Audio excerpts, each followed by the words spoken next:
Welcome to தாஞ்சரோவியம். இப்போ நம்ம ஷோரூம்ல sales ரெடியா இருக்க பெயிண்டிங்கை பத்தி பார்க்கலாம். ஃபர்ஸ்ட் பாத்தீங்கன்னா தாயார் பாலாஜி, ராம் தர்பார், சிவா பார்வதி. இதோட பெயிண்டிங் சைஸ் பாத்தீங்கன்னா 15x12 inch. அடுத்தது ரெடியா இருக்கிறது பாத்தீங்கன்னா சரஸ்வதி, மகாலட்சுமி, குருவாயூரப்பன், ஹனுமான், துர்கை, அன்னபூரணி. இதோட பெயிண்டிங் சைஸ் பார்த்தீங்கன்னா 18x14 inch. அடுத்தது ரெடியா இருக்க பெயிண்டிங் பார்த்தீங்கன்னா தாயார் பாலாஜி, ராதாகிருஷ்ணா, லலிதா தேவி, ஹனுமான், சிவா ஃபேமிலி. இதோட பெயிண்டிங் சைஸ் வந்து 20x16 inch. அடுத்தது 24x18ல பார்க்கலாம்.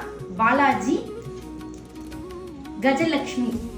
இப்போ பார்த்த பெயிண்டிங் எல்லாமே ஷோரூம்ல சேல்ஸ்க்கு ரெடியா இருக்க பெயிண்டிங். ஷோரூம்ல வந்து பாருங்க. ஷோரூம்ல வந்து பார்க்க முடியாதவங்க வாட்ஸ்அப்ல மெசேஜ் பண்ணுங்க, நான் உங்களுக்கு போட்டோவும் ஷேர் பண்றேன். உங்களுக்கு பிடிச்ச பெயிண்டிங்கை விருப்பப்பட்ட ஃப்ரேம்ல பண்ணி கொரியரும் பண்ணலாம். நன்றி.